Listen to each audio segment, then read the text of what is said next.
యువగలం పాదయాత్ర చేపట్టి ఆంధ్రప్రదేశ్ రాజకీయాలను తిరగరాసిన పోరాట యోధుడు నారా లోకేష్ అని ఆయన తెలుగుదేశం పార్టీకి భవిష్యత్ రథసారథి అని తెలుగుదేశం పార్టీ రాష్ట్ర అధికార ప్రతినిధి పిఠాపురం మాజీ ఎమ్మెల్యే వర్మ పేర్కొన్నారు. ఆంధ్రప్రదేశ్ రాష్ట్ర ఐటీ శాఖ మరియు విద్యాశాఖ మంత్రి నారా లోకేష్ జన్మదిన వేడుకలను పిఠాపురంలో తెలుగుదేశం పార్టీ రాష్ట్ర అధికార ప్రతినిధి పిఠాపురం మాజీ ఎమ్మెల్యే వర్మ ఆధ్వర్యంలో ఘనంగా నిర్వహించారు. పిఠాపురం మహారాజా కోట ఆవరణలో గల తెలుగుదేశం పార్టీ కార్యాలయం నుండి తెలుగుదేశం పార్టీ నాయకులు, అభిమానులు, కార్యకర్తలతో మాజీ ఎమ్మెల్యే వర్మ కలిసి భారీ ర్యాలీ నిర్వహించారు. కోటగుమ్మం సెంటర్ మీదుగా ఉప్పాడ సెంటర్ వరకు భారీ ర్యాలీ కొనసాగింది. వేలాదిగా తెలుగుదేశం పార్టీ నాయకులు, కార్యకర్తలు, అభిమానులు పాల్గొన్నారు. భవిష్యత్ రాష్ట్ర రథసారథి యువ నాయకుడు నారా లోకేష్ గారు యువగలం పాదయాత్రతో తెలుగుదేశం పార్టీని నిలబెట్టి ఈ రాష్ట్రంలో అధికారంలోకి తీసుకురావడానికి ముఖ్య కారకుడైన నారా లోకేష్ గారికి ఈరోజు పిఠాపురం నియోజకవర్గ ప్రజలందరూ కూడా జన్మదిన శుభాకాంక్షలు తెలియజేస్తున్నాం. కూటమి ప్రభుత్వంలో ఈ రాష్ట్రంలో నారా లోకేష్ గారు కూటమి ప్రభుత్వంలో మరి ఈ రాష్ట్రంలో ఐటీ శాఖ మంత్రిగా నారా లోకేష్ గారు 10 లక్షల కోట్ల పెట్టుబడితో ఈ రాష్ట్రాన్ని పరుగులు పెట్టిస్తున్న నాయకుడు.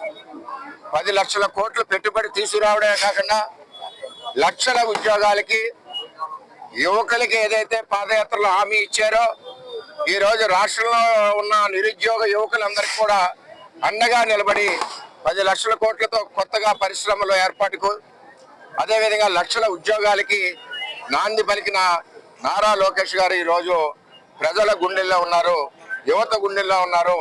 ఈ రాష్ట్రం తెలుగుదేశం పార్టీ దిశ ముందుకి నడిపించే విధంగా నారా లోకేష్ గారు ఎన్నో చర్యలు తీసుకున్నారు. ఆయన ఈరోజు కార్యకర్తలకు ఇన్సూరెన్సే కాకుండా 1 కోటి కార్యకర్తల మెంబర్షిప్ చేయడం కానీ, మరి అదేవిధంగా ఆన్లైన్ మెంబర్షిప్ చేయడం కానీ, ఇన్సూరెన్స్ పెట్టడం కానీ ఈ దేశంలోనే మొట్టమొదటిసారిగా పెట్టిన ఘనత తెలుగుదేశం పార్టీలో అది నారా లోకేష్ గారికి చెందుతుందని నేను తెలియజేస్తా ఉన్నాను.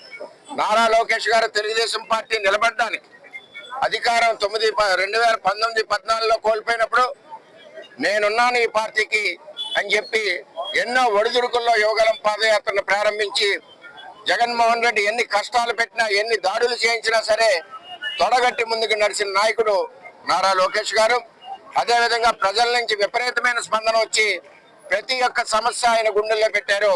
ఈ రోజు ప్రతి సమస్యని కూడా కూటమి ప్రభుత్వంలో నారా లోకేష్ గారు యోగంలో వచ్చిన సమస్యలన్నీ కూడా పూర్తి చేస్తున్నారు. అటువంటి నాయకత్వం ఉన్న నాయకుడు నారా లోకేష్ గారు.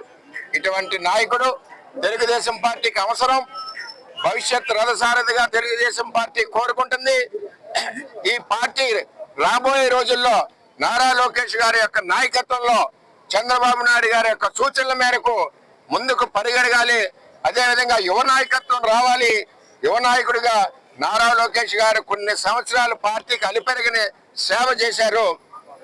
అటువంటి నాయకత్వాన్ని రాబోయే భవిష్యత్తులో ఈ తెలుగుదేశం పార్టీకి భవిష్యత్ రథసారథిగా కార్యకర్తలందరూ కోరుకుంటున్నారు. ఆ విధంగా పార్టీ ముందుకు నిర్ణయాలు తీసుకుంటుందని